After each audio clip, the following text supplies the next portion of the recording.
Inspector machine को अच्छे से देखने के बाद बताता है कि मशीन बिल्कुल ठीक है। बस उसका लेसन देने का स्पीड बहुत तेज था, जिसकी वजह से मार्जी समझ नहीं पा रही थी।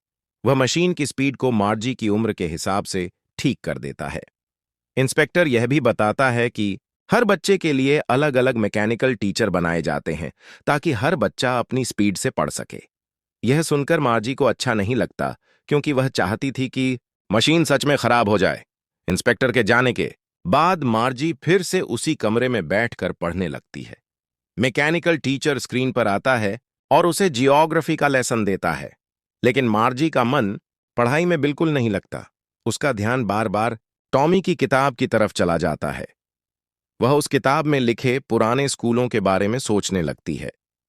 मार्जी कल्पना करती है कि पुराने जमाने के बच्चे सुबह उठकर तैयार होते होंगे, बैग लेकर स्कूल जाते होंगे और रास्ते में अपने दोस्तों से मिलते होंगे। स्कूल में वे सब एक ही क्लासरूम में बैठते होंगे, एक ही लेसन पढ़ते होंगे और साथ साथ हंसते और बातें करते होंगे। उनके टीचर इंसान होते होंगे जो उन्हें प्यार से समझाते होंगे और गलती करने पर डांटते भी होंगे। बच्चे सवाल पूछते होंगे, एक दूसरे की मदद करते होंगे और छुट्टी के समय खेलते होंगे। माँ अपने अकेले स्कूल के बारे में सोचती है, जहां न कोई दोस्त है, न कोई हंसी, न कोई खेल। सिर्फ एक मशीन है जो बिना रुके पढ़ाती रहती है और टेस्ट लेती रहती है। तब मार्जी को पहली बार एहसास होता है कि पुराने जमाने के बच्चे कितने खुशकिस्मत थे। उनके पास दोस्त थे, उनके पास इंसान टीचर थे और सबसे ज्यादा उनके पास फन था। मार्जी सोचती है कि शायद पुराने स्कूलों में पढ़ाई उतनी एडवांस्ड नहीं थी, लेकिन वहां सीखना मजेदार जरूर रहा होगा।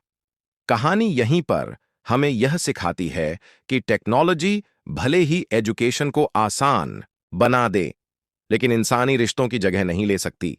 पढ़ाई सिर्फ किताबों और मशीन्स से नहीं होती, बल्कि दोस्तों, टीचरों और साथ बिताए गए पलों से होती है। इसी सोच के साथ मार्जी अपने मैकेनिकल टीचर के सामने बैठी रहती है, लेकिन उसके दिमाग में बार बार यही बात चलती रहती है कि पुराने जमाने के बच्चों ने पढ़ाई के साथ साथ कितना मजा किया होगा।